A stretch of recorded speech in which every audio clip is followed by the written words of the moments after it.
Kisah ini terinspirasi dari banyaknya kejadian-kejadian yang terjadi di masyarakat. Kejadian-kejadian yang di luar nalar manusia, namun benar adanya. Beberapa kejadian yang terjadi dari sumber-sumber dan kisah-kisah atau cerita-cerita orang yang mengalami ataupun juga melihat tentang hal tersebut. Pernah suatu ketika dikisahkan tentang suatu peristiwa yang sangat memilukan dan menyayat hati. Kisah yang menimpa seorang ibu-ibu yang dulu dikenal dalam kehidupannya sering selalu menfitnah atau menggunjing orang. Sebut saja namanya Mbak Sari, karena usianya memang masih muda. Mbak Sari memang ibu muda yang dalam kehidupannya nggak susah-susah amat dan juga nggak berlebihan. Bisa dibilang kecukupan. Namun ada salah satu kebiasaan Mbak Sari yang tidak bisa ditinggalkan, yaitu salah satunya merusui urusan orang lain, suka membicarakan orang, entah baik ataupun buruk. Cerita yang ditimbulkan sering berbeda-beda ketika diperbincangkan dengan orang lain atau ibu-ibu yang lain. Seringkali dikurangin atau ditambahin isi dari sebenarnya.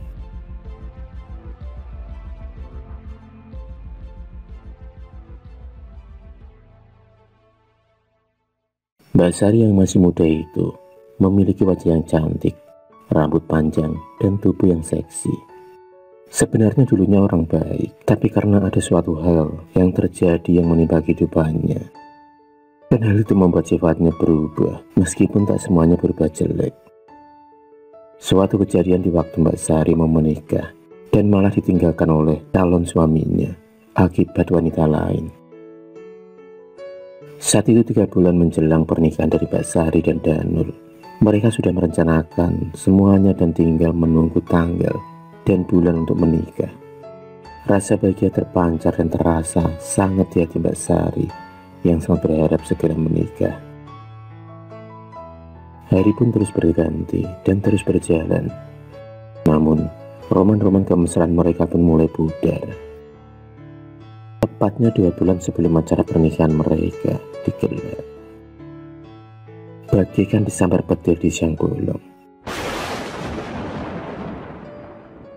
Mbak Sari mendapatkan berita tentang Danur yang tiba-tiba menikah dengan wanita lain yang masih satu desa dengannya. Betapa hancurlah hati Mbak Sari itu, serasa remuk pecah berkeping-keping seperti gelas yang jatuh terbanting ke lantai.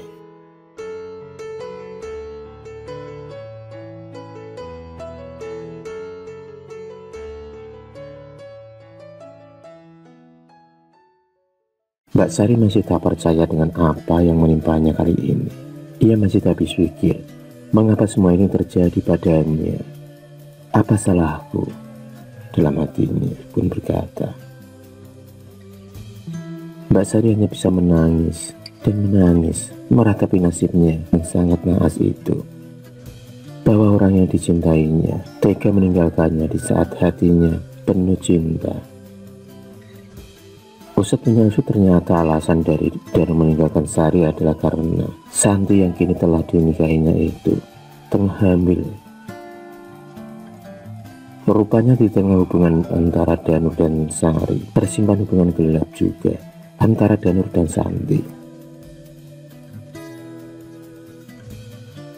Danur berpacaran dengan 2 orang sekaligus dalam waktu yang bersamaan. Makin terpukullah dan terpuruklah hati Mbak Sari dengan kenyataan yang harus dihadapi. Rasa malu pada tetangga dan keluarga juga masyarakat yang menganggapnya tak laku dan kalah dengan Santi.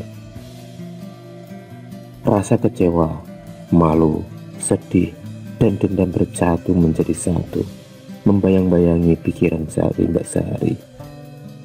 Banyak bisikan-bisikan yang terngiang di telinganya yang sering datang silih berganti.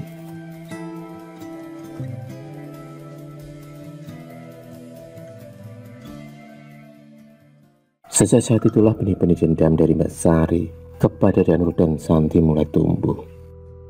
Mbak Sari sangat benci kepada mereka berdua. Hari-hari pun terus berjalan dan terus berlalu. Di saat itulah tersebar rumor yang mengatakan bahwa anak yang dikandung oleh Santi adalah bukan anak dari Danur, melainkan anak dari Joko, yang juga dikenal oleh warga adalah pacar dari Santi, yang sudah lama, sekitar 2 tahun jalan. Rumor itu pun beredar di tengah kalangan warga dan masyarakat. Rumor yang begitu santer diperbincangkan di mana-mana. Dan para warga sendiri mulai percaya dengan rumor yang beredar tersebut, yang entah benar atau tidak, namun sudah dibicarakan ramai di kalangan masyarakat dan dipercaya benar adanya berita tersebut. Hingga kabar itu pun sampai juga di telinga Danur dan Santi. Dan sejak saat itulah mereka berdua bertengkar. Dengan adanya rumor tersebut, yang juga membuat dua keluarga Danur dan Santi menjadi ikut-ikutan berselisih. Mereka saling membela satu sama lain.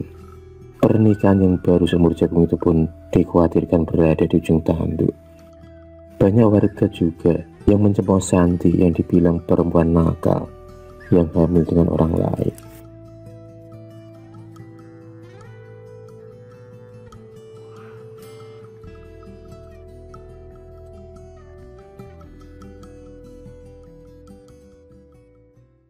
Ternyata kabar yang beredar itu adalah ulah dari Sari dan Joko, yang mereka berdua telah bersekongkol untuk membalas dendam kepada Danur dan Santi.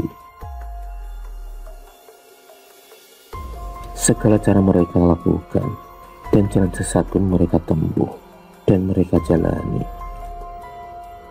Mereka kemudian mendatangi seorang dukun dan mereka menginginkan Danur dan Santi berpisah. Dan benar adanya, dengan adanya campur tangan dari sang dukun, tak berapa lama kemudian mereka berdua pun akhirnya berpisah setelah anak Santi lahir. Danur pun meninggalkan Santi dengan perasaan yang berkecamuk, sementara Santi mengalami depresi yang hebat sejak ditinggalkan oleh Danur.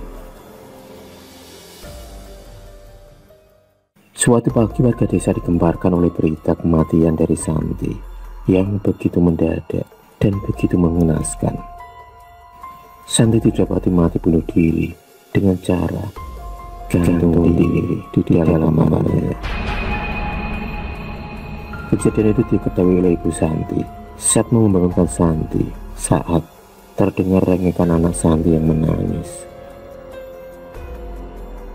Saat membuka pintu itulah betapa terkejutnya ibu Santi yang mendapati anak perempuannya tergantung dengan seutas selendang yang menjerat lehernya.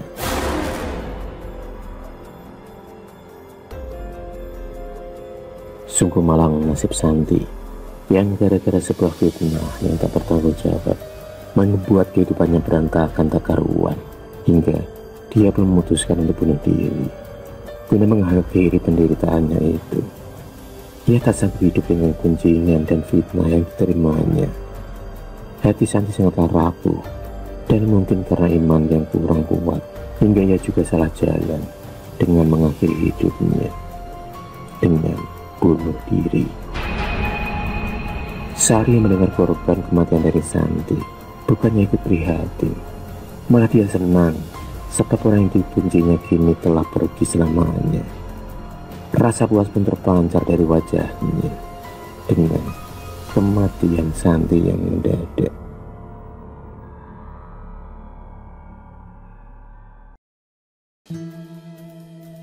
Hari itu juga jenazah Santi diberangkatkan ke tempat pemakaman.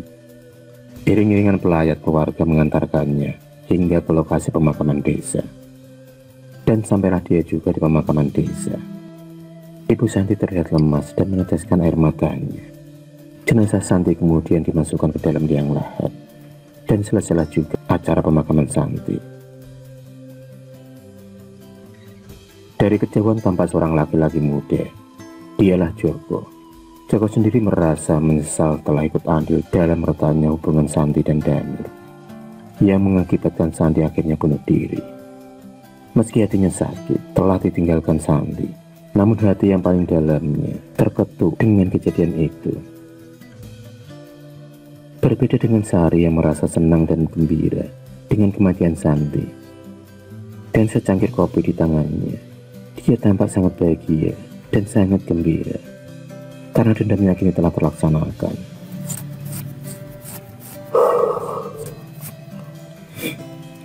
Ia telah menghancurkan orang yang telah merebut kebahagiaannya.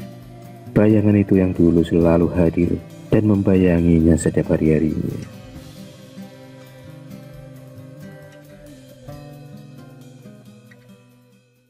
Hari-hari pun terus berganti dan berlalu, dan membuat sifat Sari malah semakin menjadi. Sari sering tidak suka dengan kebaikan orang lain. Kini, malah pekerjaannya sering menggunjing orang dengan berita yang bukan sebenarnya. Mungkin bisikan setan telah menguasai dirinya, jadi sulit bagi Sari untuk meninggalkan kebiasaannya itu. Sudah beberapa orang yang menjadi korban dari fitnah dan gunjingan dari Sari, dan kini Sari malah sering menggoda suami-suami tetangganya. Namun ia pun pandai bersilat lidah dan main halus hingga tak ada yang tahu tentang itu. Sari malah menimpakan kelakuannya itu kepada wanita lain yang menjadi kambing hitamnya. Ibu-ibu tetangga dan warga malah percaya dengan apa yang dikatakan oleh Sari. Mereka sudah banyak terbujuk rayuan manisnya, omongan Sari yang pandai berbicara. Dan beberapa wanita desa lainnya malah akhirnya menjadi korban kelakuannya.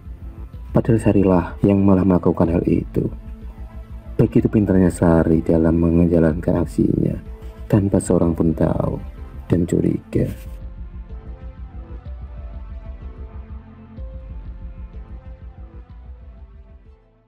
Sudah beberapa laki-laki yang menjadi korban dari Sari. Mereka rata-rata dimanfaatkan oleh Sari dengan rayuannya. Rata-rata laki-laki itu akan memberikan apapun yang diinginkan oleh Sari, mulai dari uang, perhiasan, dan belanjaan. Sari merasa bisa menaklukkan para laki-laki tersebut untuk bertekuk lutut di kakinya, dan hal itu malah semakin membuat Sari menjadi-jadi.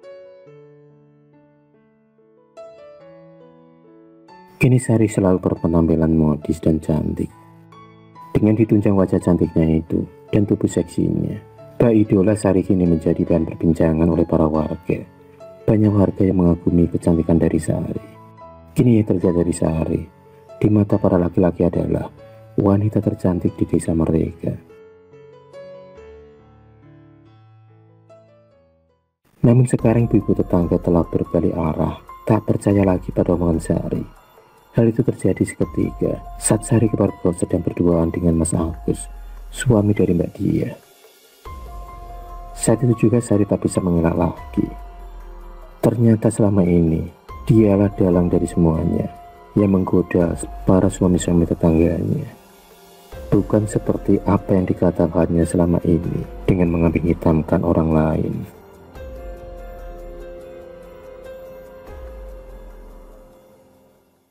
Kini Sari mulai dijauhi oleh para tetangganya. Mereka tak mau lagi bertemu dengan Sari. Dan sejak saat itu kehidupan Sari pun menjadi hamba. Dan pada suatu hari, Sari menderita penyakit yang aneh. Di sekujur tubuhnya muncul bintik-bintik bisul yang semakin lama semakin bertambah. Semakin hari semakin menggerogoti tubuh Sari. Sari yang dulunya cantik, kini berubah drastis menjadi wanita yang jelek. Tubuhnya kini kurus kering dan penuh dengan luka yang mengeluarkan bau yang tidak enak dan membuat ingin muntah. Sari kini merasakan sakit di seluruh tubuhnya. Sudah berulang kali Sari berobat, namun tak juga kunjung sembuh. Hingga suatu hari saat Sari bangun dari tidurnya, dia mendapati tak bisa berbicara. Mulutnya terasa kaku seperti mengalami stroke. Separuh tubuhnya pun tak bisa digerakkan. Kedua orang tua Sari sangat bingung dan kasihan kepada Sari yang selama ini sudah terbaring sakit dan belum ada titik temu tentang penyakit yang diderita oleh Sari. Padahal mereka sudah mencoba pengobatan di mana-mana, namun sampai sekarang belum ada hasilnya. Mungkin itulah balasan atau azab yang harus diterima oleh Sari, yang sedari dulu suka memfitnah dan mengejek orang, suka mencari borok dan kejelekan orang di sana sini.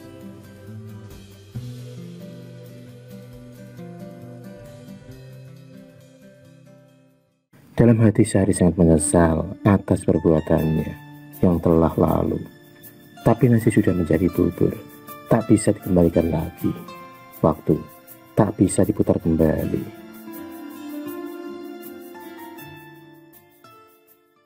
Pada hari Sabtu Wage sore, Sari tiba-tiba kejang seperti orang sedang sakaratul maut. Matanya pun melotot menatap ke atas langit-langit, dan tubuhnya bergetar. Ia meronta-ronta. Tampak penyesalan mungkin dirasakan oleh Sari. Mungkin kini umurnya tak lama lagi. Dan benar saja, Sari pun menghembuskan nafas terakhirnya dengan sangat mengenaskan. Dan ia tak bisa berucap apa-apa. Kedua orang tua Sari sangat sedih dan terpukul dengan kematian anak satu-satunya itu. Mereka meratapi kepergian Sari yang penuh dengan penderitaan. Para sanak-saudara pun berdatangan untuk berbelasungkawa. Para tetangga juga merasa iba kepada kedua orang tua Sari. Mereka pun juga datang untuk ikut berbelasungkawa.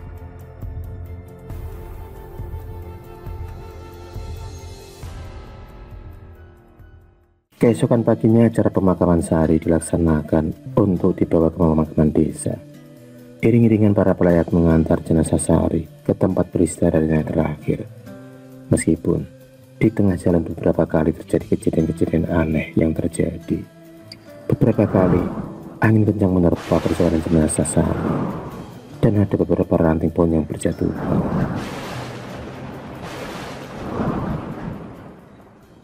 Semenjak kematian Sari, ada beberapa warga desa yang mengatakan pernah melihat arwah Sari yang menangis kesakitan di area pemakaman desa. Terlihat wanita berambut panjang dengan luka di sekujur tubuhnya, dan terlihat luka seperti bekas cambukan dan terbakar. Warga sendiri merasa ngeri dengan kejadian tersebut. Dan sering juga menurut warga, kalau malam datang, sering terdengar suara ketukan pintu dan suara orang menangis merintih. Namun setelah dibukakan pintu, tak ada siapapun di sana. Sudah beberapa rumah warga yang mengalami hal tersebut. Mungkin ini semua adalah azab bagi Sari yang selalu suka memfitnah dan menggunjing orang. Wallahu a'lam bishawab.